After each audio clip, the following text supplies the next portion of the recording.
A long time ago, in a faraway land called Avaloria, there lived a wise and good king named King Alaric. He ruled over all the people with kindness and fairness. Avaloria was a magical place where amazing things could happen. King Alaric lived in a big, beautiful palace at the center of the kingdom. The palace was surrounded by tall mountains that seemed to touch the sky. Crystal-clear rivers flowed through green valleys filled with all kinds of plants and flowers. It was a truly wonderful place to live. The people of Avaloria had special powers and could use magic in their everyday lives. They lived in harmony with the magical forces around them. This magic had been part of their world for as long as anyone could remember. Even though King Alaric was a good ruler, he was very worried. There was an ancient prophecy, a prediction made long ago, that caused him great concern. The prophecy said that if the king's first child was a daughter, terrible things would happen to the kingdom. King Alaric wanted more than anything to have a son to inherit the throne after him. He loved Avaloria dearly and wanted to protect it at all costs. The king became desperate to find a way to make sure his firstborn child would be a boy. Alaric spoke to his wisest advisors and consulted with the most learned scholars in the land. After much study and research, they uncovered an ancient ritual that promised the birth of a male heir to the throne. However, this ritual required something very special and secret, the king's own middle name. You see, when King Alaric was born, the gods themselves had bestowed a sacred middle name upon him. This name held great power and meaning. According to the ritual, if the king's middle name was spoken aloud, it would guarantee the next baby born would be a boy who could one day rule over Avaloria. But there was one big problem: King Alaric could not remember his middle name. It had been a closely guarded secret from the moment of his birth. His parents had never uttered the name to ensure it remained safe. Still determined to have a son as heir, King Alaric made a grand proclamation to everyone in the kingdom. He declared that a great gathering would be held at the palace over the course of 3 days. Any person who could correctly guess the king's elusive middle name would earn the highest honor, the chance to provide the next heir to the throne. News of King Alaric's proclamation spread like wildfire throughout Avaloria. People from every village, no matter how big or small, began making preparations to travel to the capital city. Guessing the secret name meant more than just fame and glory, it could ensure the kingdom's survival. As the first day of the great gathering approached, King Alaric's nerves grew. He feared no one would be able to guess his middle name correctly. His palace staff worked tirelessly to make room for all the visitors. The bustling city overflowed with people from all walks of life. When the morning of the gathering finally arrived, King Alaric woke early and scrutinized his appearance in the mirror. His traditional red and gold royal robes gleamed. The brilliant jewels of his crown caught the sunlight streaming through the windows. Alaric took a deep breath, adjusted his posture, and made his way to the throne room. Hundreds upon hundreds of people filled the grand hall, murmurs of excitement and apprehension rushing through the crowd like a wave. Alaric climbed the steps to his ornate throne and raised his scepter, signaling for silence. The room immediately went quiet, every eye fixed on the king.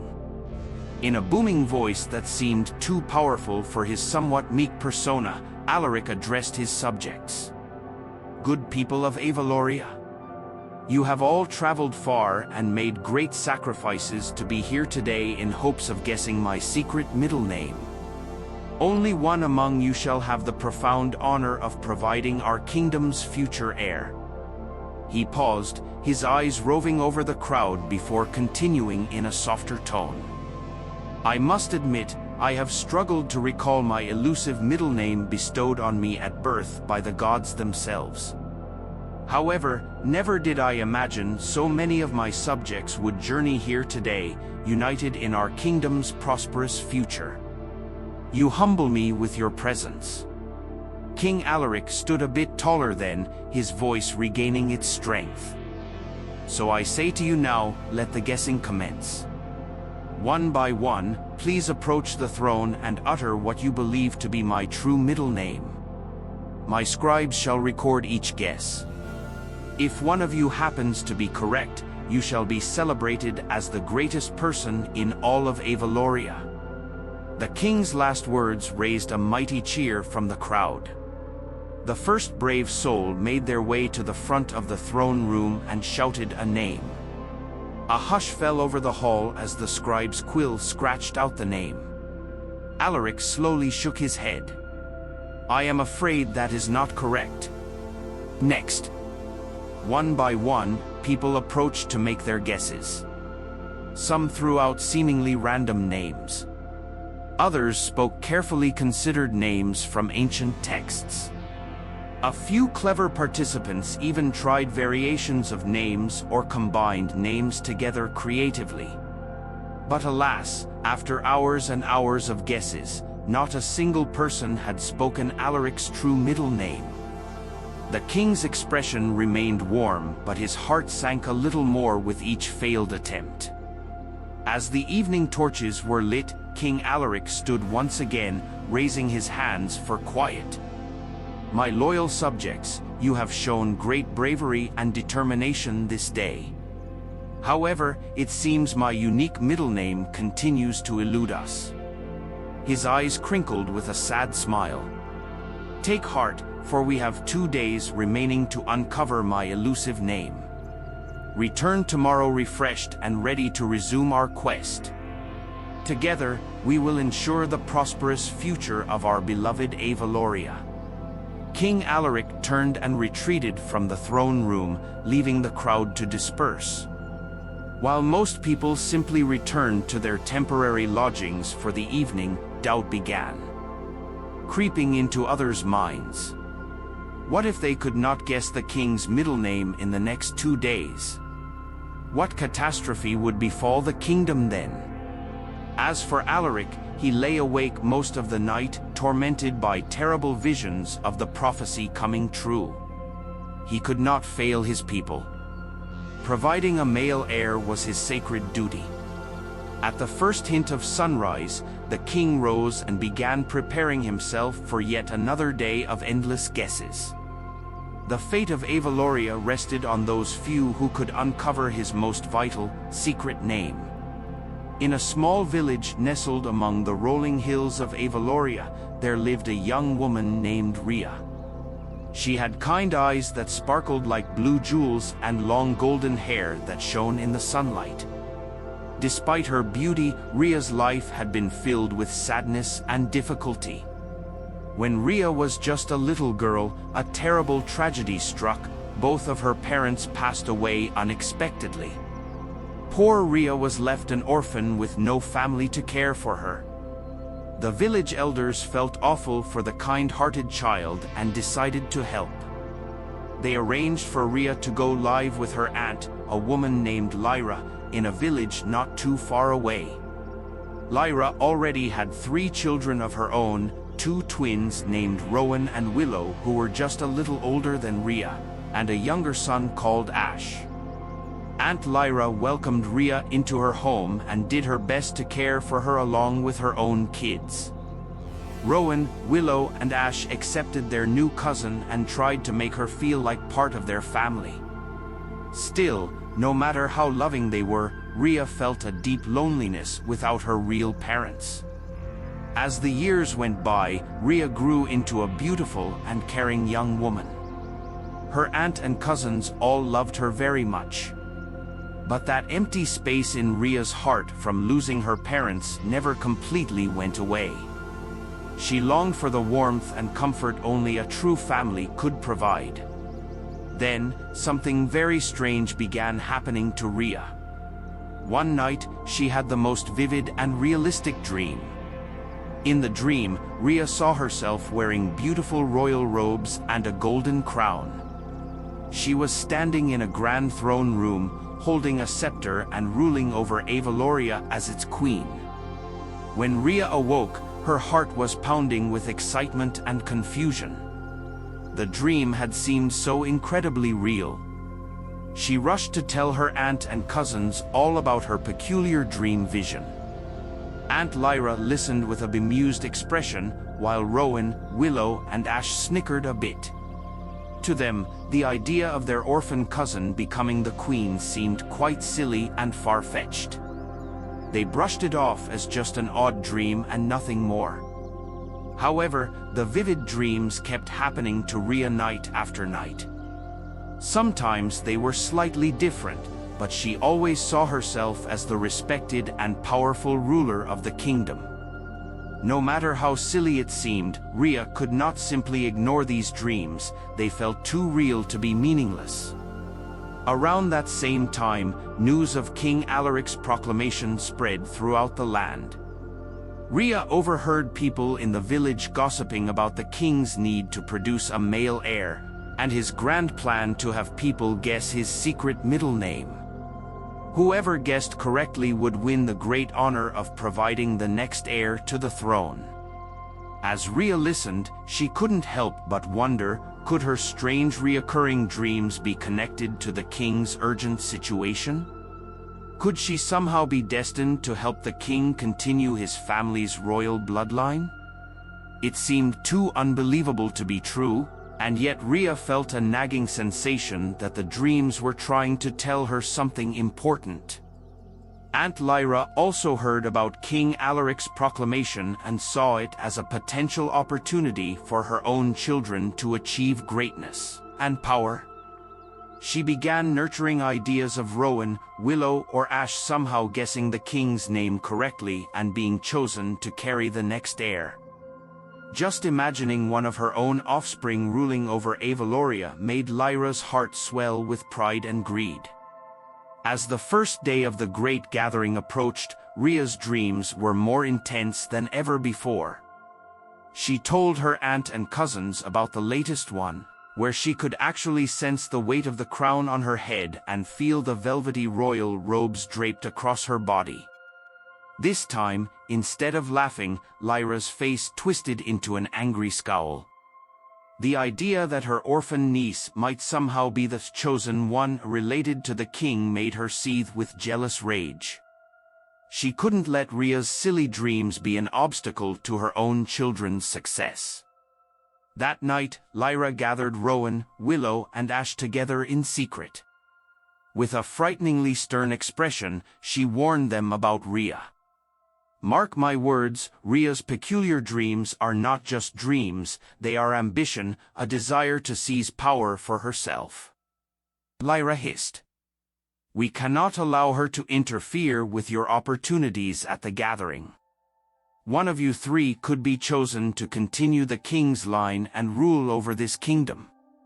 Rowan, Willow, and Ash exchanged uneasy glances. While they loved Rhea like a sister, their mother's words planted seeds of doubt and mistrust toward their cousin. What if Lyra was actually right, and Rhea was developing a secret scheme to take the kingdom for herself through her bizarre visions? From that moment on, the family's tight-knit bond began to fray and unravel. Rowan, Willow, and Ash soon viewed their sweet cousin Rhea as a potential rival who could ruin everything they'd hoped for. Lyra's scheming had succeeded in driving a wedge of suspicion right through the heart of their family. The next day, everyone made preparations to head toward the capital city where King Alaric's grand 3-day gathering would take place. Lyra went about her chores with a sly smile, already hatching sinister plans to ensure Rhea would not have any chance at inadvertently interfering. Poor Rhea remained blissfully unaware of the danger that was now coming her way. She was simply focusing all her energy on the powerful dreams, knowing in her heart that they must be trying to guide her toward an important purpose, perhaps one that could save Avaloria itself. Little did she know, the dreams were about to lead her down a path full of challenges and obstacles she could have never imagined. Rhea's life was about to be changed forever, all because of her strange yet profound connection to the king's elusive middle name. The morning of the first day of King Alaric's great gathering arrived, and the capital city was alive with commotion. People from every corner of Avaloria had traveled to the palace, their hearts filled with hope and determination to guess the king's secret middle name. In the village, Aunt Lyra awoke before dawn to put the first part of her devious plan into motion. As Rhea slept peacefully, Lyra crept into her room with a crimson scarf clutched tightly in her hands. Her eyes glinting with malice, Lyra leaned over the bed. "Rhea, wake up, child," Lyra said in a sugary sweet voice. "I have something special for you to wear to the gathering today." Rhea's eyes fluttered open, and she smiled at her aunt, having no idea of the treacherous scheme brewing. "What is it, Aunt Lyra?" she asked innocently. "A lovely crimson scarf to adorn your beautiful hair," Lyra replied, her mouth curling into an eerie grin. "It will bring you all the luck you need for your dreams to come true today." Rhea beamed and eagerly sat up, allowing Lyra to tie the silky scarf around her golden locks. But as soon as the scarf settled upon Rhea's head, she felt a strange, fuzzy sensation wash over her mind. Her thoughts became jumbled and disjointed, as if she'd been plunged underwater. You see, the crimson scarf was actually an ensorcelled object, imbued with dark, sinister magic. Lyra had special enchantment powers she kept secret from the family. By binding Rhea's mind with the scarf spell, she hoped to keep the girl subdued and confused all day long. Rowan, Willow, and Ash watched in the doorway with trepidation as the scarf's magic took hold of Rhea. Their cousin's eyes became glassy and unfocused, her mouth hanging slightly open in a vacant expression. "Rhea? Rhea, are you all right?" Willow asked, worry lines creasing her forehead. But Rhea simply stared blankly ahead, unable to fully understand or respond to her cousin's concerned words. The scarf's enchantment had enveloped her completely. "Don't fret, she's just fine," Lyra said with a nasty snicker. "Let's be off, we mustn't keep the king waiting."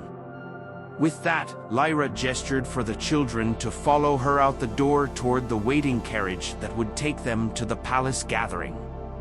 Rhea obediently fell in line behind them like a mindless zombie, still under the scarf's powerful spell. The streets of the capital city were teeming with people rushing toward the palace gates, all clamoring to get inside for a chance at glory. Vendors sold food and handicrafts, while musicians played festive tunes to enliven the atmosphere. The air was alive with chatter and excitement over the day's events. But amid the joyful hustle and bustle, one young woman marched along in an ensorcelled fog, Rhea. She shuffled behind her aunt and cousins in a bewildered daze, occasionally murmuring a few incoherent words that made no sense. Lyra kept glancing back at Rhea with a look of disdain. While the scarf prevented the girl from being a nuisance, she could still communicate just enough to potentially ruin everything. A cold determination cemented in Lyra's mind, more drastic measures would need to be taken. They soon reached the palace gates where orderly lines of people waited to have their names recorded before entering. As they stood in the queue, Lyra leaned in close to Rowan, Willow, and Ash. "Listen closely," she hissed under her breath. "I'll need all three of you to create a diversion once we're inside the palace grounds. Make a scene, start dancing like foolish jesters, anything to distract the crowd and the guards. I'll handle the rest from there." The three children exchanged apprehensive glances, realizing this was no laughing game anymore. But they knew better than to disobey their cunning, vindictive mother. So they simply nodded in grim agreement. Finally, after what felt like an eternity, the family made it through the palace gates and into the enormous, opulent courtyard. Lyra briskly walked them toward the side entrance near the kitchens and servants' quarters. "Stay close," she commanded in a low growl, "and be ready." Rowan, Willow, and Ash gulped nervously, then turned on their heels to begin wildly cavorting around like bizarre, flailing puppets. Their outrageous antics quickly captured the attention of dozens of onlookers. "You there! You three, stop that foolish behavior at once," bellowed one of King Alaric's royal guards, marching over to confront them. As the chaos unfolded, Lyra seized her chance. She grabbed Rhea roughly by the arm and yanked her into a darkened alcove near the gate entrance. Rhea stumbled along mindlessly, the scarf's magic restricting any coherent resistance. Once concealed in the shadows, Lyra pulled out a small vial of murky crimson liquid. She grinned maliciously at Rhea. "I can't have you potentially interfering and ruining everything I've schemed for," she sneered. With that, she flung the contents of the vial directly at Rhea's face. The young woman let out a blood-curdling scream as the caustic liquid made contact with her skin, searing it like acid. Rhea collapsed to the ground, writhing in agony as her body began twisting and contorting in unnatural ways. Her smooth skin rapidly hardened into green, scaly armor as her arms and legs shortened into stumpy limbs. All the while, the shrieking, bone-chilling screams reduced to feral, raspy hissing noises. Within moments, the beautiful, kind-hearted Rhea had been completely transformed into a slithering snake by the terrible dark magic. The last remnants of the young woman's humanity faded from her beady, reptilian eyes. Lyra watched with grim satisfaction, unmoved by her niece's torturous metamorphosis. "There, now try to utter the king's name like that, you meddlesome girl," she spat. On the other side of the courtyard, the guardsmen had finally restrained the antics of Rowan, Willow, and Ash. Their chaotic distraction punishment would likely be severe. But Lyra did not care about her children's fates. With an arrogant toss of her head, she turned and stormed away, leaving the terrified, bewildered snake that had once been Rhea behind in the alcove. Poor Rhea could only coil her snake-like body as flashes of memories flickered through her reptilian mind, the dreams of being a queen, her loving parents' faces from childhood, and her aunt's final act of unspeakable cruelty. She opened her jaws and let out a long, mournful hiss that sliced through the celebratory palace ambience. Then, seized by pure animal instinct to survive, the snake slithered off to find shelter and refuge from this new, unforgiving world of scales and hissing that had once been filled with humanity. Rhea's life, hopes, and destiny had been shattered into a million pieces by hatred, greed, and dark magic. But a faint glimmer of the dreams that set her on this path still burned from somewhere deep within the recesses of her small, slithering form. For while Lyra had thought her venomous gambit won, she had unwittingly underestimated the powerful magic still swirling around Rhea's transformation. Magic that could potentially change the fate of Avaloria forever. While the horror of Rhea's snake transformation played out in the shadowy palace alcove, the grand gathering to guess King Alaric's secret middle name roared on inside the royal throne room. Hundreds upon hundreds of Avaloria's citizens filled the cavernous hall, their hushed voices echoing off the vaulted ceiling like a babbling brook. At the front of the room sat the king himself, resplendent in his royal red and gold robes adorned with glittering jewels. The brilliant gemstones of his crown caught the sunlight streaming through the tall stained glass windows, making them sparkle and dance. Despite his extravagant attire, King Alaric's face was etched with worry and weariness. He sat up straight on his ornate throne, back rigid and hands gripping the arms tightly. The king's eyes anxiously scanned the massive crowd before him. So many hopeful people had answered his call, traveling from every village and town with dreams of being the one to utter his elusive middle name. Yet Alaric couldn't shake the ominous feeling that they would all leave disappointed. With a clearing of his throat, the king raised a hand for silence. The murmuring quieted instantly as all eyes fixed upon Alaric's stately figure. Loyal and noble subjects, he began in a voice that strained to remain steady. I am humbled and grateful that so many of you have journeyed to the capital on this most auspicious occasion. Your determination to uncover my secret middle name could very well save Avaloria itself. Alaric paused, his gaze sweeping over the crowd with a sad smile. However, I must confess, I have struggled mightily to recall the name bestowed upon me at birth by the gods. It weighs heavily on my heart to disappoint any of you dedicated people today. He adjusted himself on the plush throne cushion, back straightening with renewed resolve. But we must not abandon hope. For today marks only the first of 3 days dedicated to this vitally important endeavor. One by one, I ask that you make your attempt to deduce my unique name. Speak it out loud boldly for all to hear. My scribes shall diligently record each guess, no matter how seemingly outlandish or improbable. The king's expression turned wistful as he concluded. Perhaps on this day, in this place, the answer we so desperately need to safeguard Avaloria's destiny shall finally be uncovered. Let the guessing commence. With those words, a great cry of excitement and anticipation arose from the crowd. The first brave soul eagerly approached the foot of the dais and bellowed out a name in a booming voice. Abelard. All fell silent as the king's scribe quickly scratched out the name. Alaric shook his head slowly. I'm afraid that is incorrect. Next. One by one, citizens stepped forward to shout out their guesses for the king's middle name. The suggestions ran the gamut from fairly common names to the most bizarre and outlandish. Some people based their attempts on names found in ancient scrolls and prophecies.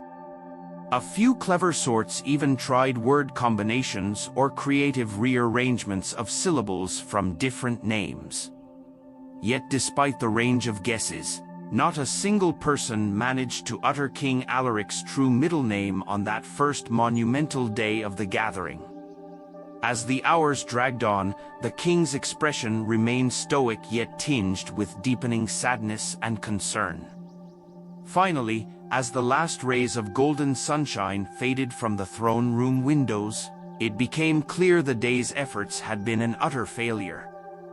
Alaric rose from his throne and raised both hands to quiet the restless crowd. My beloved people of Avaloria, he said in a solemn tone. You have shown tremendous bravery and determination today in pursuit of uncovering my identity's great secret. However, it appears my elusive middle name has successfully remained concealed for yet another day. He clasped his hands together contritely and bowed his head. I share in your disappointment, for the stakes are far too high for us to falter now. The fate of our kingdom quite literally lies in the balance. So I implore you, return tomorrow reinvigorated and be prepared to put forth fresh efforts. For we have 2 full days remaining to secure Avaloria's future. With that, Alaric turned and strode from the throne room, robes billowing behind him. The crowd watched in deflated silence for a moment before dispersing out of the palace doors in search of food and rest. Many citizens grumbled under their breaths about the futility of the day's endeavors. Their faith in actually determining the king's name wavered after so many failed attempts. How could anyone possibly guess correctly if not a single person came close on the first try? King Alaric's scribes remained behind, diligently compiling the lengthy list of incorrect name guesses into an official record. Dozens upon dozens of names and word combinations filled the parchment pages, a reminder of the seemingly impossible task at hand. After the hall had emptied, one solitary figure remained near the throne, a kindly old sage named Zarin. He peered grimly at the scribe's scrolls, gnarled fingers stroking his silvery beard.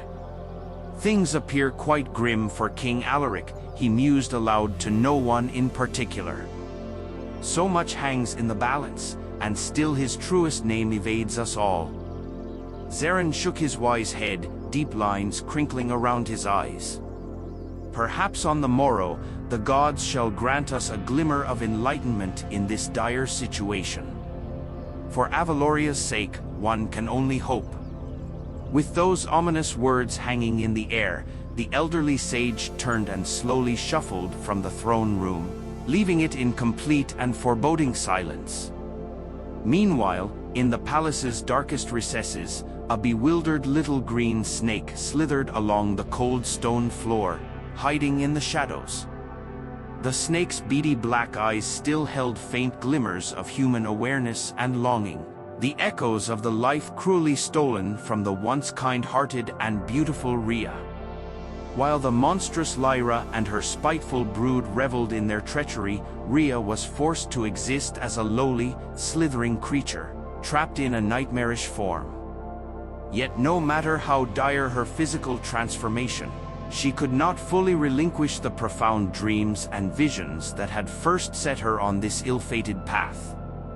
Those dreams burned bright in her subconscious, replaying again and again the disjointed images of royalty, crowns, and thrones. In her heart, Rhea held onto a desperate shred of hope that she had an important purpose, a destiny intertwined with the kingdom's future and the king's name. It was this guttering spark of determination that compelled her snake-like body forward through the dank palace passages, defiantly slithering in search of answers and aid. While others had largely abandoned hope, Rhea absolutely could not give in to despair. Too much seemed to ride on the resolution of this unfolding mystery.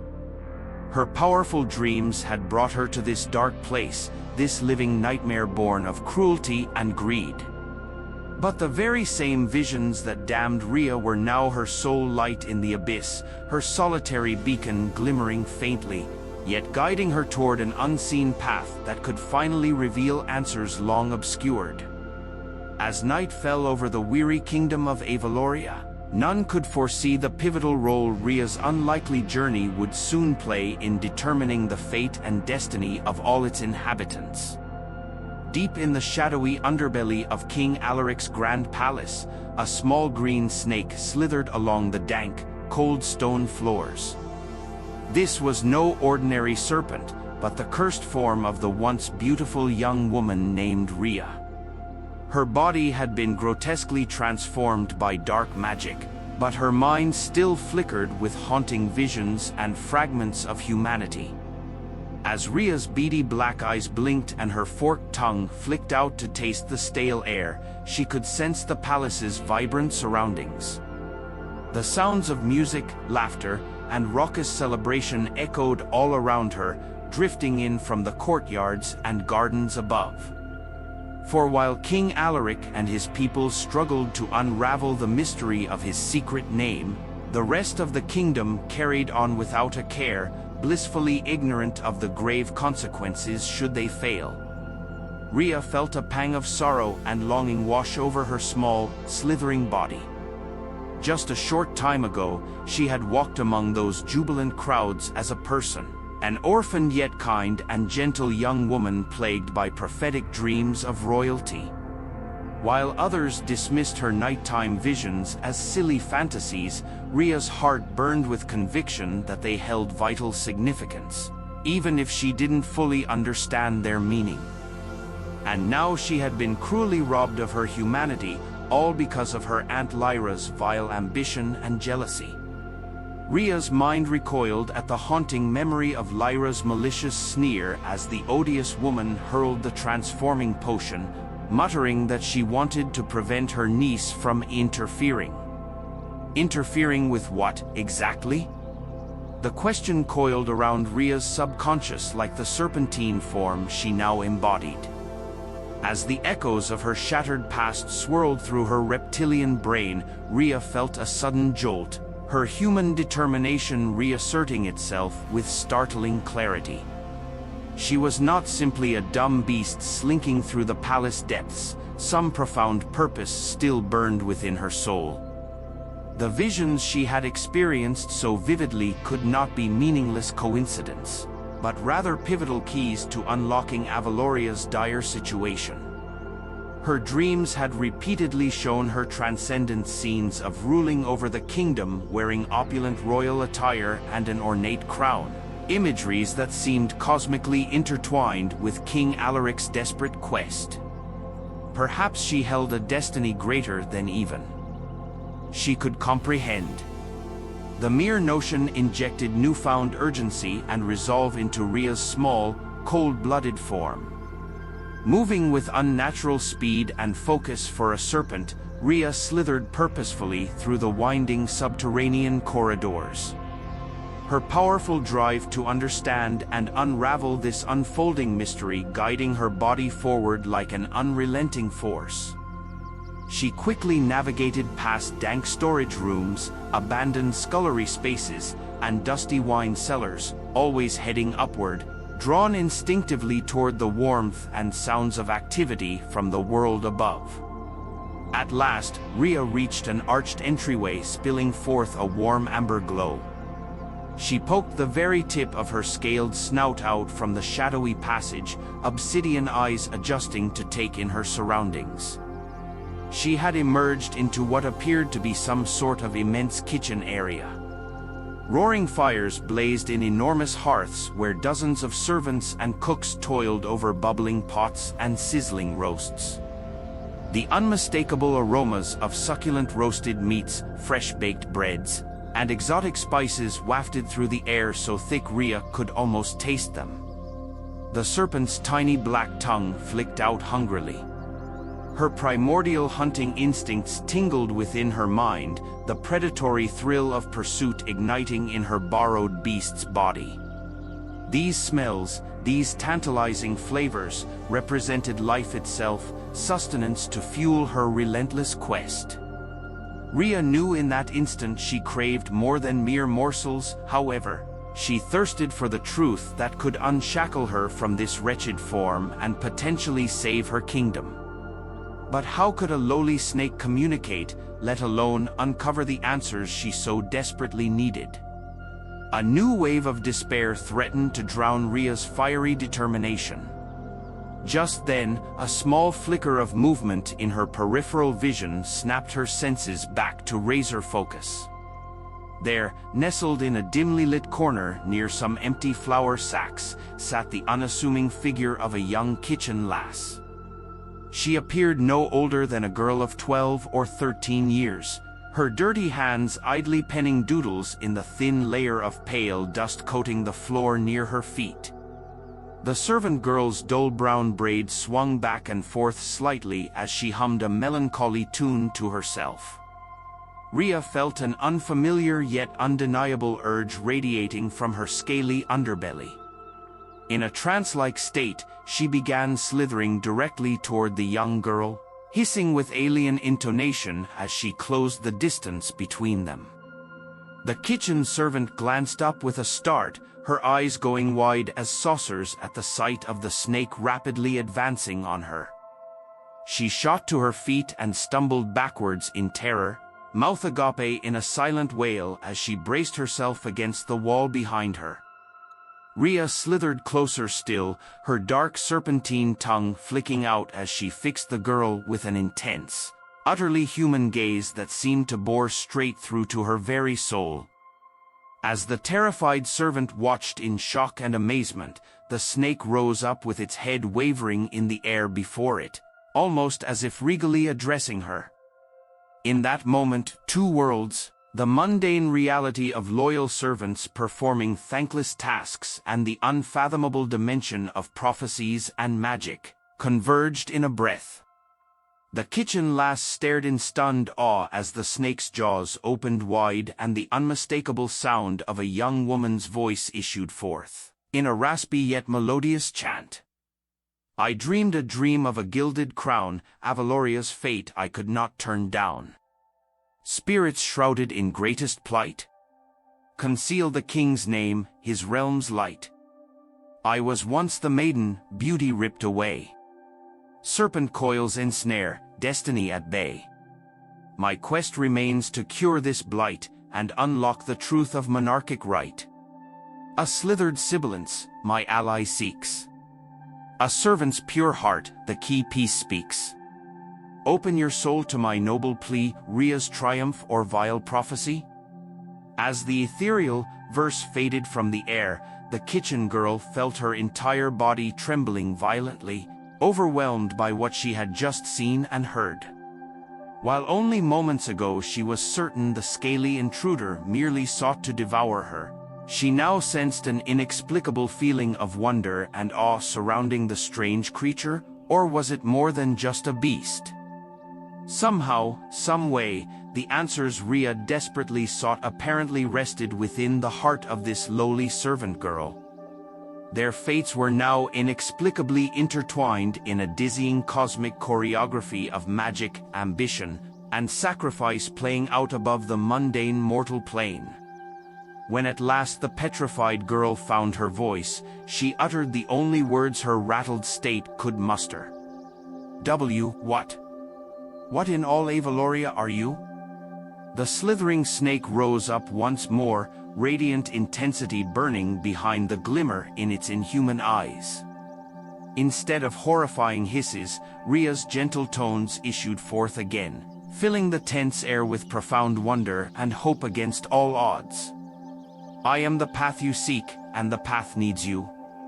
Together we shall defy destiny's ominous cue. As the words reverberated through the musty kitchen, both the magical serpent and the bewildered young servant realized the stakes could not be higher. No longer were they mere players in a royal guessing game. For in this fateful moment, they had become bound as unlikely champions, warriors whose brotherhood could unravel and defeat the ancient prophecy's grim intentions. The world around them seemed to stand still for a fleeting heartbeat. Then Rhea slithered forward with radiant purpose, the rhythmic coil of her body gracefully guiding her newfound savior into the secret shadows, and toward an unwritten destiny that could forever reshape Avaloria's legacy. If you love this story, please subscribe to this channel for the part 2 of this story.